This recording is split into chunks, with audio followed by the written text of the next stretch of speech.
వడోదరలో భారత్ న్యూజిలాండ్ మధ్య జరిగిన ఈ మ్యాచ్ ఒక పెద్ద రోలర్ కోస్టర్ రైడ్.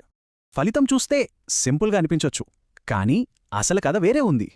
అసలు 301 పరుగుల ఛేదన చివరి ఓవర్ దాకా ఎందుకెళ్ళింది ఓసారి చూసేద్దాం. అంతా మొదలైంది న్యూజిలాండ్ పటిష్టమైన ఆరంభంతో. వాళ్ల ఓపెనర్లు భలే ఆడారు. కాన్వే, నికోల్స్ ఇద్దరూ కలిసి 117 పరుగుల భాగస్వామ్యం భారీ స్కోరుకు పునాది పడింది. కాని అప్పుడే మొదలైంది మొదటి పతనం. హర్షిత్ రాణా దెబ్బకు సీన్ రివర్స్ అయింది. కేవలం 6 ఓవర్ల తేడాలో కివీ స్టాప్ ఆర్డర్ మొత్తం కుప్పకూలింది.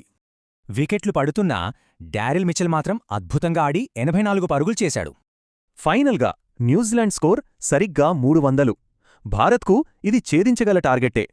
ఇక ఇండియా చేజింగ్ మొదలు. ముఖ్యంగా విరాట్ కోహ్లీ ఛేదనను చాలా తేలిక చేసేశాడు. కోహ్లీ 93 పరుగులతో దాదాపు మ్యాచ్ను గెలిపించినంత పనిచేశాడు. మ్యాచ్ తర్వాత కోహ్లీ చెప్పినట్టు అనవసర రిస్కులు తీసుకోకుండా అనుభవంతో ఆడాడు.